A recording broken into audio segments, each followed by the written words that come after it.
இன்றைக்கி எங்கள் வீட்டில் பாறை மீன் குழம்பு. கடற்கரையில் போய் பாறை மீன் வாங்கிட்டு வந்து நறுக்கி நல்லா கழுவி வச்சுருக்கேன். அடுப்பு பற்ற வச்சுட்டு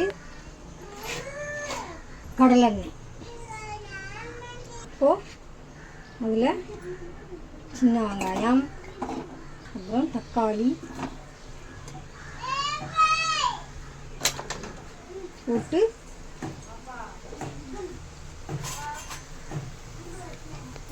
வதக்கணும்.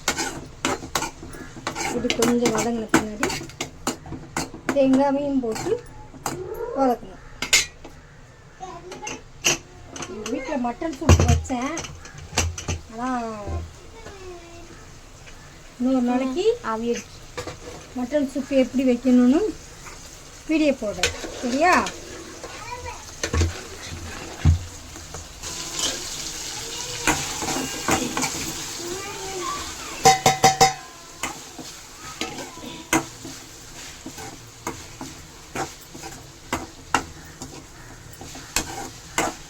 இது நல்லா வதங்கணும். தேங்காய் கொஞ்சம் நல்லா வதங்கி எல்லாமே நல்லா வதங்கி சூடு வரணும். வெங்காயம் தக்காளி நல்லா வதங்கிச்சு. வீட்டில் அரைச்சது. எப்பயுமே நான் கடை மசாலா யூஸ் பண்ண மாட்டேன், வீட்டில் அரைச்சது தான். இதுக்கு பெரிய ஸ்பூனு, இதுக்கு நிறையா 2 ஸ்பூனு. எங்கள் வீட்டுக்கு கரெக்டாக இருக்கும் குழம்பு, சரியா? இப்போ இதை ஒரு வதக்கணும். சும்மா இந்த சூட்லேயே அடுப்பு ஆஃப் பண்ணிவிட்டு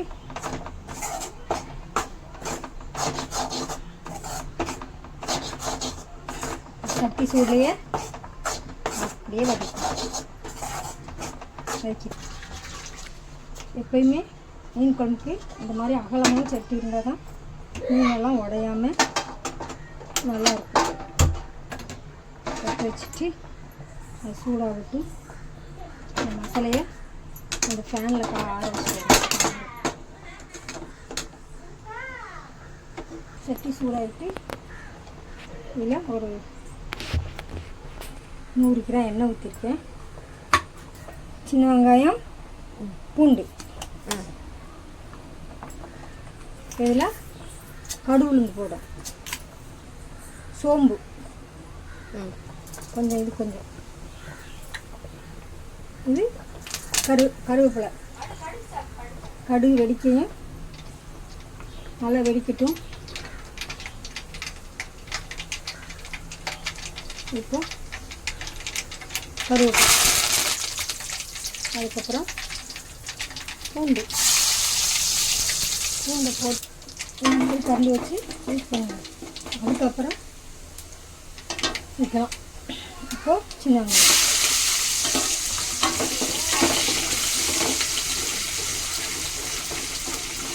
எண்ணெய் அவங்களுக்கு தேவைக்கு தக்க ஊற்றிக்கணும். இவ்வளோதான் ஊற்றணும், அவ்வளோதான் ஊற்றணும்லாம் இல்லை. ஒவ்வொருத்தவங்க எண்ணெய் பிடிக்காது, ஒவ்வொருத்தவங்க எண்ணெய் பிடிக்கும். இந்த மாதிரி உள்ளவங்களுக்கு இது ரெடி ஆகிட்டும். மசாலா அரைச்சிடுவோம். மசாலையை மிக்ஸி ஜாரில் போட்டு லைட்டாக தண்ணி ஊற்றி இப்போ அரைக்க போகிறேன்.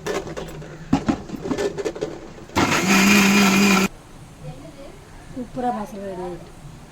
4 பச்சை மிளகாய், எவ்வளோ போடணுமோ அவ்வளோ போடுங்க, காரத்துக்கு ஏற்ற மாதிரி. 4 பச்சை மிளகாய் போட்டால் மீன் குழம்புக்கு கொஞ்சம் நல்ல மணமாக இருக்கும். ஆனால் கீரி போடணும். போட்டு பச்சை மிளகாவில் என்ன மணம்? மசாலையை போட்டு வச்சு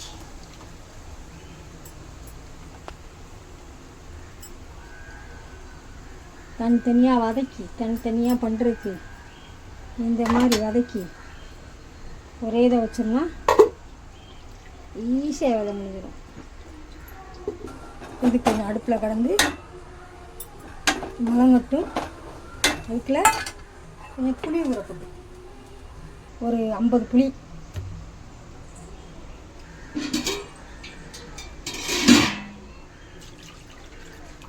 போட்டிருக்கேன். இது நல்லா புளிப்பு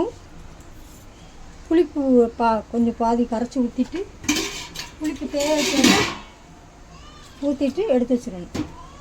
அதுக்காக 50 புளியும் கரைச்சி ஊற்றக்கூடாது. ஒரு ஒரு புளி புளிக்கும், ஒரு புளி புளிக்காது. புளிப்புக்கு தக்கன எனக்குலாம் அளவுக்கு தெரியாது. கையை வச்சு நான் அள்ளி போடுறது தான் உப்பு. இல்லை தண்ணி வைக்கிறோம்.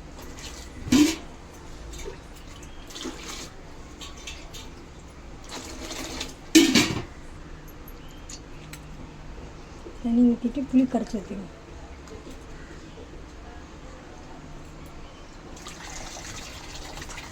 பாதி புளி கரைச்சி ஊற்றிருக்கேன். அப்புறம் புளிப்பு இருக்கான்னு செக் பண்ணிட்டு அதுக்கப்புறம் வேணும் புளி ஊற்றிக்கலாம். இப்போ மூடி வச்சுக்கணும். கொதிச்ச பின்னாடி தான் போடணும். திறந்து பார்க்குமா, நல்லா கொதிக்கணும். மீன் போடணும். இப்போ மீன் போடணும். இன்றைக்கி பொரிக்க மீன் வாங்கலை, குழம்புக்கு மட்டும்தான். பொரியல் வந்து பீட்ரூட்.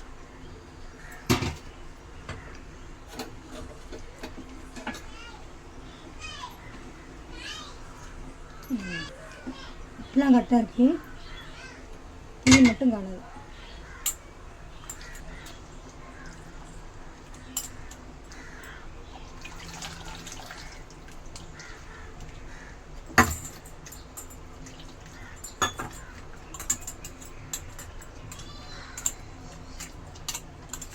புளி பத்தலையா அண்ணா?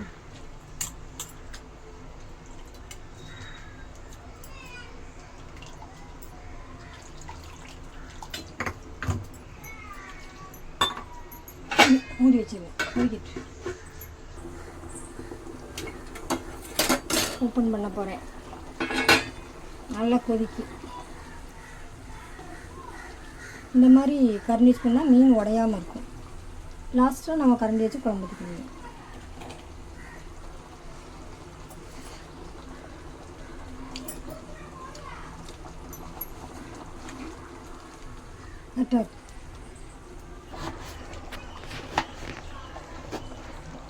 குழம்பு நல்லா கொதிச்சிச்சு. அப்புறம் சிம்மில் வச்சிடும். சிம்மில் வச்சு ஊற்றின ஆயெல்லாம் அப்படி மேலே வரும். மேலே வந்துட்டாலும் குழம்பு ரெடி ஆகிட்டால் அது ஆயில் மேலே வரவே செய்யாது. குழம்பு ரெடி ஆயிடுச்சு. அவ்வளோதான். மேலே எண்ணெய் பூரா வந்துச்சு பார்த்தீங்களா? நல்லா பாருங்க, மீனெல்லாம் உடையாமல் இருக்குது. அதுக்கப்புறம் நம்ம குழம்பு ஊற்றும்போது குழம்பு கரண்டி போட்டு ஊற்றிக்கலாம். இப்போ ஆஃப் பண்ணிட வேண்டியதான்.